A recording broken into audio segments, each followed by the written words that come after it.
Assalamualaikum dan salam sejahtera kepada murid-murid sekalian. Hari ini kita akan mempelajari dalam tajuk pembangunan pangkalan data hubungan di bawah topik sistem maklumat melalui makro dan switchboard. Standard pembelajaran iaitu menghasilkan satu sistem maklumat mudah melalui makro menggunakan menu ataupun switchboard yang mengandungi borang, laporan dan yang ketiga keluar daripada sistem.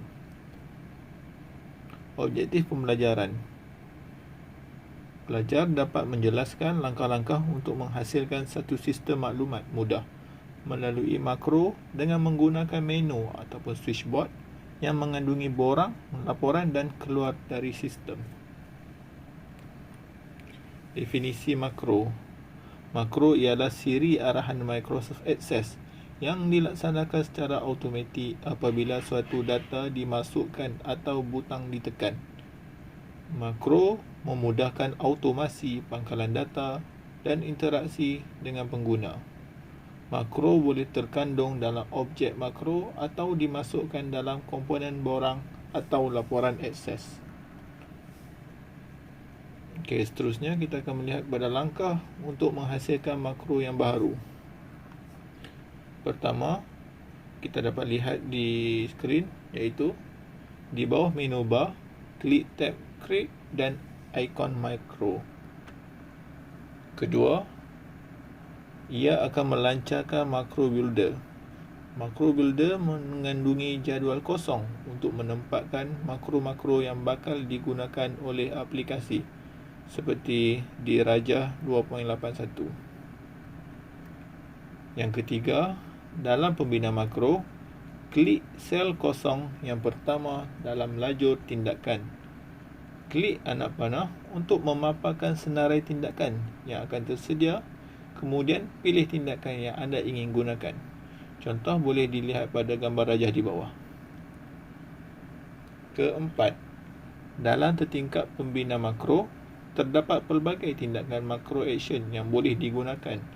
Sebagai contoh, pengguna boleh menggunakan makro untuk menghasilkan bunyi bit, menutup pangkalan data, mencari rekod, membuka borang, membuka laporan, membuka query, membuka jadual dan pelbagai lagi. Lihat senarai panjang dalam rajah berikut. Yang kelima, di bawah lajur argument, pengguna boleh memasukkan argumen untuk setiap tindakan makro action yang terpilih. Namun, tidak semua action memerlukan argumen. Manakala, lajur komen membolehkan nota berkenaan action dicoretkan untuk rujukan pembangun pangkalan data.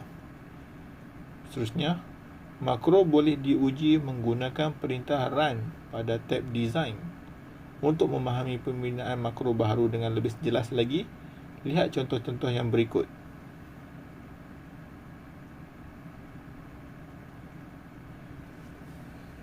Okey, seterusnya kita pergi kepada cara mencipta dan menggunakan switchboard. Setelah menghasilkan borang dan laporan, pembangun pangkalan data perlu memikirkan antara muka yang menyatukan kesemua borang, laporan dan fitur-fitur penggunaan lain untuk kemudahan pengguna. Selain daripada bebas ralat, antara muka mestilah memaparkan data yang diperlukan secara logik dan lengkap. Pengguna dapat melihat ciri-ciri antara muka untuk mencari dan mengemaskinikan data dalam pangkalan data tersebut. 3 aspek yang perlu dipertimbangkan dalam penghasilan sistem antara muka ialah: yang pertama, setelah memasuki pangkalan data, pengguna boleh meninjau baris-baris data dalam jadual pangkalan data melalui borang yang bersesuaian. Jika perlu, pengguna boleh mengemaskinikan, membetulkan dan menambahkan atau menghapuskan rekod data. Yang kedua, sistem antara muka membantu pengguna menghasilkan laporan-laporan yang bersesuaian. Dan yang ketiga, pengguna dapat keluar daripada sistem selepas perubahan yang dibuat telah disimpan. Ciri-cirinya seperti butang, memudahkan pengguna bernavigasi dan melaksanakan tugas berkenaan pangkalan data. Apa itu switchboard? Okey. Switchboard ialah sistem antarmuka bagi Microsoft Access. Switchboard boleh dimasukkan ke dalam pangkalan data untuk memudahkan pengguna mencari dan melaksanakan tugasan-tugasan berkait penggunaan pelbagai borang dan laporan dalam pangkalan data.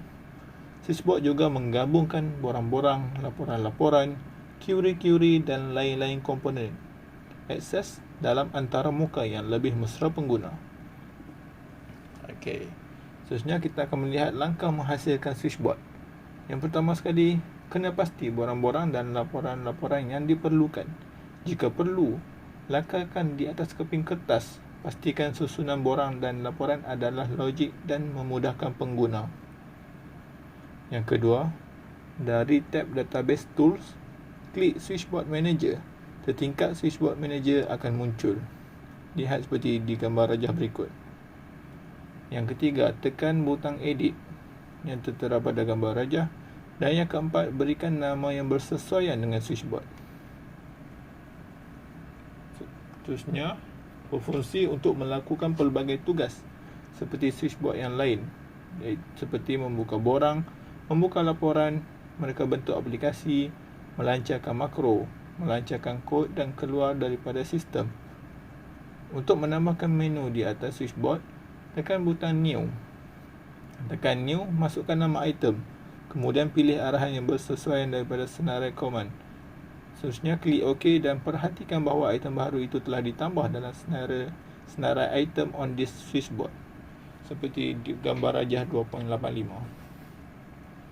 Yang keenam, untuk menambahkan item-item lain, klik Add sekali lagi. Sebagai contoh, untuk melihat borang pinjaman.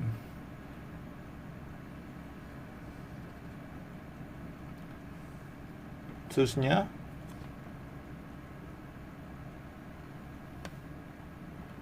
klik OK dan ulangi langkah-langkah yang sama untuk menambahkan arahan-arahan yang lain.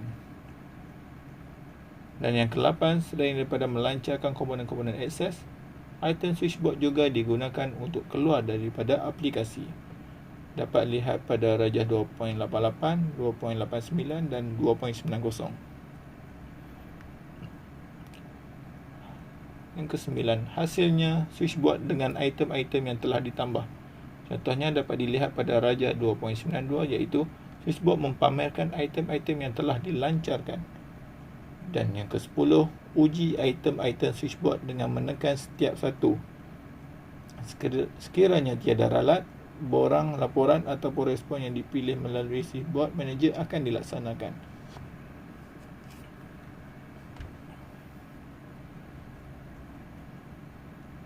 Seterusnya, bagi option untuk membuka pangkalan data, boleh klik Access Option, klik Current Database, pilih switchboard daripada senarai drop down di Display Form dan klik OK. Seterusnya, tutup dan buka semula pangkalan data untuk memastikan switchboard terbuka secara automatik. Dan yang terakhir, bagaimanakah menyunting switchboard untuk menambah atau membuat item? Jawapannya, gunakan Switchboard Manager. Lihat langkah-langkah yang menggunakan Switchboard Manager dalam rajah berikut, iaitu rajah 2.96, menyunting switchboard menggunakan Switchboard Manager.